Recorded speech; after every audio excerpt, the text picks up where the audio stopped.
No matter where I am in the eclectic universe of Doctor Who, I always find myself gravitating back to the William Hartnell era. I just love it. Those exciting space adventures, the historicals, those little experimental quirky projects that filled in the gaps in between. And I think there is no finer example of what made the William Hartnell era good than that original first series.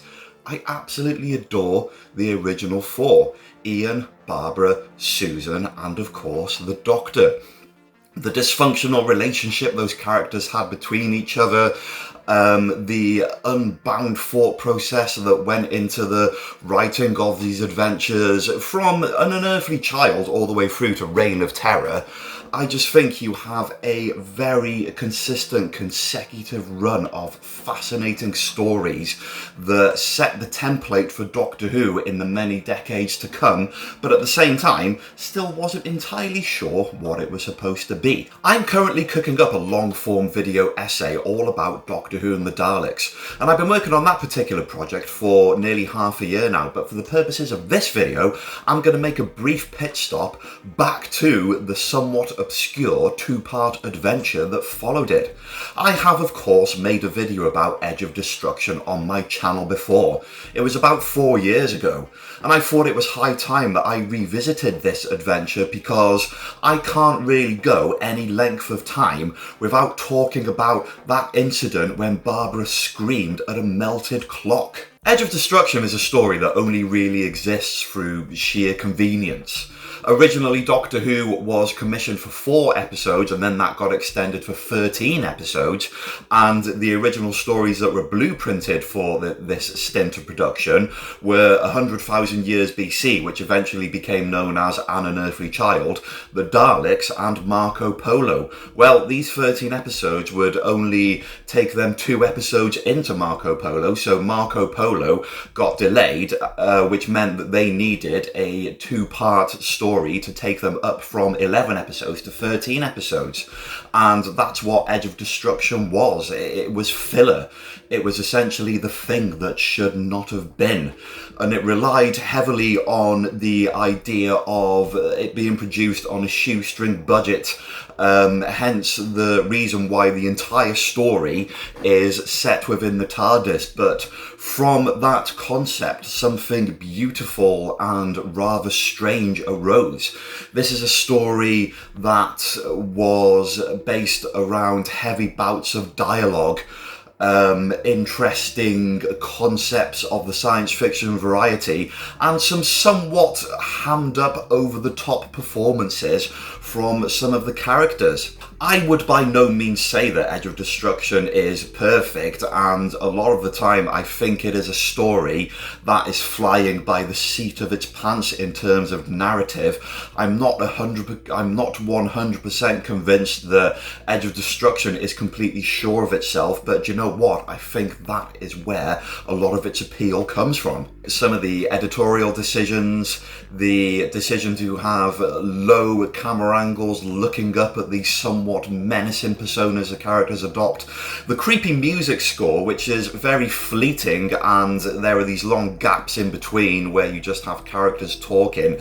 All of this combined creates a lot of suspense and tension, and it really is a William Hartnell Doctor Who story like none other. The dysfunctional, paranoid nature of the characters when put in the situation that they are put in causes them to turn on themselves. It's a kind of story of mutiny and mistrust and paranoia, where the threat is invisible and intangible, and you have these themes coming up in Doctor Who every so often, and I suppose kind of the most recent example is the well in the most recent series. And you go all the way back through the timeline and you've got this example that is Edge of Destruction that was in year 2 of Doctor Who's production. So after the rip-roaring spectacle that is the final part of Doctor Who and the Daleks, the Doctor, Ian, Barbara and Susan step into the TARDIS, the Doctor pulls a switch and everything goes haywire. The end. And so we get to the opening of Edge of Destruction, where they are all lying unconscious on the floor in various positions, and gradually, one by one, they start to wake up, but they are kind of in the throes of amnesia. They're trying to gradually refill the memory banks of who they are, who each other are, and what exactly in the heck is going on. So at the beginning of this story, the audience are one step ahead of them because we know who they are, but we don't know what the heck is going on here and why they are in this situation, and it's up to the characters to piece everything together. Ian and Barbara are slowly catching up. The Doctor is unconscious for the most part of the first act of this story, and it is Susan that wins the prize of being the most unhinged person of the TARDIS. She has unfortunately lost her mind completely, and she is taken into the bed where she takes a pair of scissors and threatens to basically stab Ian to bits, but then has something of a breakdown and buries the scissors repeatedly in the mattress of her bed. And during this, all the other characters still don't know what is going on, really. But it's not just the original four who are uncertain of themselves and their surroundings, because there is in fact a fifth character in this story, and that is the character of the TARDIS. The TARDIS, for all intents and purposes, does have a personality of its own. That is another thing that the Edge of Destruction introduces a lot earlier than a lot of people perceive Doctor Who to do so, and that is the idea of the TARDIS being a living being unto itself. So when the other characters are trying to figure out what the heck is going on, the TARDIS is acting up too. It keeps opening and closing the doors and electrocuting or giving people electric shocks at certain points of the console. Almost like it's goading the characters to touch only other certain points of the console, and it is also showing obscure images of various landscapes on the scanner, including 20th century England, the distant planet of Quinnus, which I recently found out there is a big Finnish story all about the Doctor and Susan's visit to Quinnus, and also a very lovely image that I use frequently, and it's on my Blue Sky account, of outer space and a planet. And then every time it goes through the slideshow of images, it flashes and pops and the whole TARDIS goes negative. Excellent editing for its time. So once the Doctor wakes up, him and Ian are working together to try and figure out why the TARDIS is going haywire. They are running diagnostics on all the readouts, and in the meantime, poor Barbara is trapped in a room with Susan, who is rambling all kinds of possessed gobbledygook. They are collectively at this point, all four of them, postulating the idea that maybe some kind of creature has breached the TARDIS and is existing inside of the TARDIS at that point. Barbara is saying, where would it hide? At which point Susan says that. In one of us. Why? What on earth is she talking about? Anyway, it isn't long before the relationship between these characters get really snipey and aggressive. And no less so than with the Doctor. He is really hard work here. They kind of fall into this grouping, this pairing, where the Doctor and Susan are together and Ian and Barbara are together, and they're throwing all kinds of snipey comments against each other. The Doctor fully falls into the throes of paranoia and starts accusing Ian and Barbara of sabotage, of messing with the TARDIS and pretending they were unconscious to try and get the TARDIS back to England. And Ian and Barbara are shouting back at him, completely outraged by these accusations, until Barbara goes on to this very justifiable, very well-scripted rant. I love Jacqueline Hill's acting. In fact, I love all of their acting, but Jacqueline Hill steals the show here. She gets right up in the Doctor's face and starts talking about all the misgivings of how he behaved in the Cave of Skulls in An Unearthly Child, and how their trip to Skaro and all the trouble they faced with the Daleks was his fault because he just wanted to have a look in the city. Barbara finishes her precision-engineered pipe bomb by telling the Doctor that if anything, he should be apologising to them for all of his behaviour, not accusing them, and then she storms off with her head held high and immediately... Here we go, guys. This is the big moment. She screams at a melting clock. I love it. I don't know why I love it. It's so surreal. Full disclosure, hashtag fake fan. I had no idea that this thing here was a melting clock until I looked it up on fandom and Wikipedia and such, which, I mean, how was I supposed to know? Look at it. It's just a slightly blurry object. The hands are melting, as you can see or not see, and the same thing happens to their watches, which prompts Barbara to pull off her watch, throw it across the TARDIS room, and then slump into a chair and burst into tears. It is one of the many moments where the characters act over the top and collapse to the floor. Barbara does it, Susan does it, Ian does it. The acting is so hammed up and so over the top, and it really gives credence to this idea that the characters are on edge. So the paranoia and the anxiety of the mistrust between these characters reaches boiling point at the beginning of the next episode, The Brink of Disaster, when the Doctor decides once and for all that he is going to throw Ian and Barbara off the ship. Susan begs him not to. Barbara and Ian are outraged by the injustice of it all when the TARDIS gives another signal which almost snaps the Doctor out, and this is where the paranoia kind of just pops. It is, of course, Barbara that pieces the mystery together for the better part. She's doing the narrative footwork here, as Ian and Barbara frequently did. I don't think this is the only example, in fact, in those original episodes where either Ian or Barbara do the narrative footwork and the Doctor kind of comes in last minute and takes credit for all of their deductions and then continues to riff of their suppositions and claim that it was his quick-witted thinking that solved the mystery all along. It wasn't. Okay, Barbara figured out that the TARDIS was giving messages by goading them to touch certain points of the control console, by showing all these images of outer space and gradually dialing back the timeline until they see this visual of outer space full of atoms where there are no planets. And this is when the bombshell drops that the TARDIS has actually been sent back to the original primordial birth of a solar system.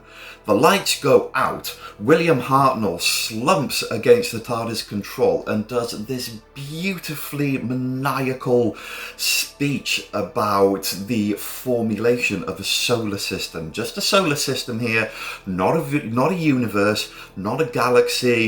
In the original guise of Doctor Who, it was thinking small and humble. None of this multiverse nonsense, okay? It's just one solar system, all right? Solar systems are huge, okay? What more do you want? It's perfect.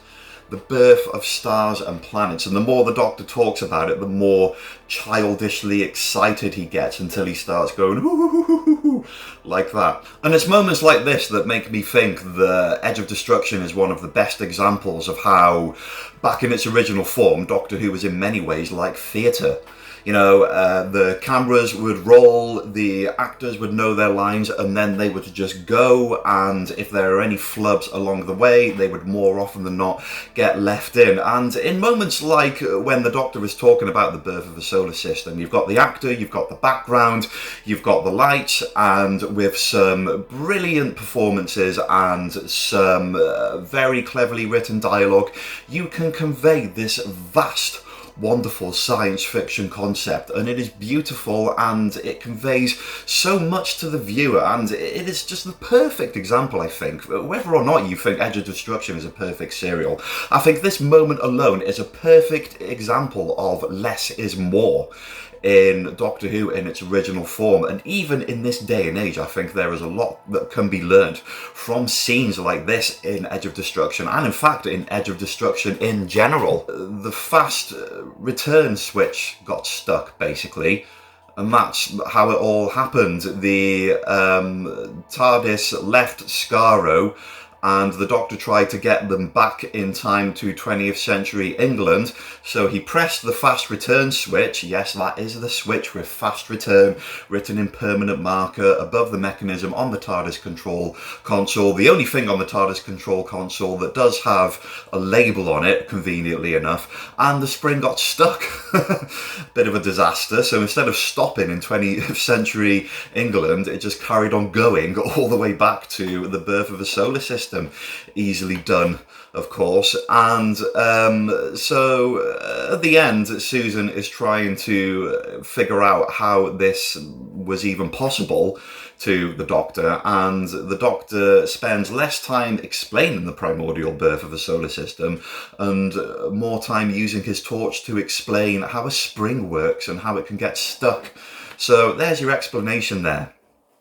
And by this time, the bubble of tension and mistrust and drama and betrayal and anger and aggression and general dysfunctionality, it's completely popped. All of that has gone out the window. All the Doctor has to do now is to make amends with Barbara and Ian, who are momentarily disappointed in all those outlandish accusations and threats the Doctor threw at them. The Doctor does have to bury the hatchet with Barbara, which I think is a wonderful scene. You see this dysfunctional relationship that the characters had in this story. It was nothing new in the 3 serials that Doctor Who was at this point. An earthly child, they struggled to get along. There were many moments where they simply did not agree with each other's decision making, where where Ian and Barbara found the Doctor a very troublesome person to be around.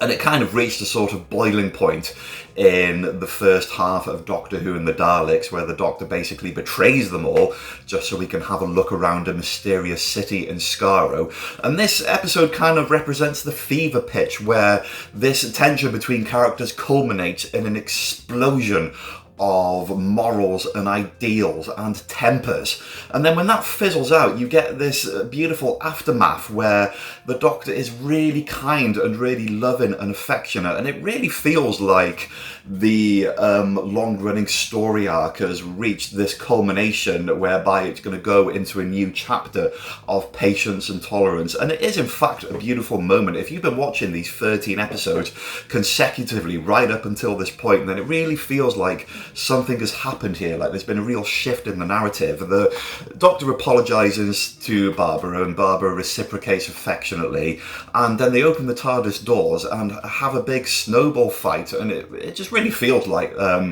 Doctor Who has gone somewhere, and it kind of sets the template for the adventures to come. I don't think there's any major incident really at the top of my head between here and the Reign of Terror, or even in the Dalek invasion of Earth in Series 2 for that matter, where they get quite as aggravated with each other as they do at this particular moment. It's just kind of, for its day, alright, given that this was done in 1963 and 1964, the continuity of the long-running story arc is really effective here. And I think that explosive culmination in Edge of Destruction, for all its other interesting experimental narrative points, is brilliant just for that reason alone. No, Edge of Destruction isn't perfect, but the more I think about its fascinating experimental nature and the fact that it puts across this way ahead of its time idea that the TARDIS in itself is a sentient living creature, the more I realise that this 2-part serial that was originally intended as filler is the gift that keeps on giving. And if nothing else, it is the culmination of the first act of Doctor Who, where the characters, it really feels like they kind of find the better part of each other at this point where they almost destroyed one another in the process. A beautiful bit of television in its own right, and it segues nicely into the next adventure, Marco Polo. Now, unfortunately, Marco Polo no longer exists in video form anywhere at all, but you can listen to the full audio track on the Lost Stories range, and I for one was more than excited to dive into this and get to know this more patient, calm, reserved, and generally outgoing and pleasant version of William Hartnell's Doctor. Are you There's no need for you to tell me that, really. Even if I do find the fault, I don't suppose I shall be able to repair it before it gets dark, and then we shall all freeze to death! Well, that was fun while it lasted. Anyway, Barbara screaming at a melting clock. One of my favourite surreal moments in the history of Doctor Who. I'm really fascinated of the concept. I'm really fascinated by the concept, should I say, of surrealism in Doctor Who. So here's what I would like you guys to do. I would like you to get in the comments and tell me your favourite surreal moment in Doctor Who. Was it Barbara screaming at a melted clock? Or was it something different? Maybe one of Tegan's encounters with the Mara? That was quite surreal. And those strange beings in Time Flight. Just picking a not very good example off the top of my head. And don't think you need to restrict yourself to classic Doctor Who either. You can talk about surreal moments in revival Doctor Who, Rhys Shearsmith dissolving into a pile of sand after talking to the camera at the end, and things like that. You can also do comics, audiobooks and novels. Surrealism in Doctor Who. Get in the comments and weigh in. I demand to know what your favourite surreal moments in Doctor Who are. Thank you very much for watching this video. If you like this and you want more of The Chosen Chimp, then check me out on social media on Blue Sky at thechosenchimp.bsky.social. You can also check me out on Patreon at patreon.com/thechosenchimp. For just £1 a month, you can become a distinguished follower and request your Doctor Who topic for coverage. Thank you so much to the people who have put in requests so far. I am getting in requests for coverage of classic Doctor Who stories, and I'm very excited about doing them. I'm just trying to decide whether it's best to do it in this current format or to do a kind of more long form essay, B-roll, scripted type version. I'm trying to weigh out the pros and cons, and if you want to get in the comments and tell me which version of the Chosen Chimp video you like more, then that might help you, that might help me steer the ship in the relevant direction as regards to what you, the audience, would like to see me do the most. So whatever feedback you guys have, critical or otherwise, really helps me bring this channel towards its ultimate guise going forward. And yeah, thank you so much for watching. I will see you next time, where I will be talking about something, and in the meantime, I hope you are all doing well. Please, for the love of Pete and his world, have a good one.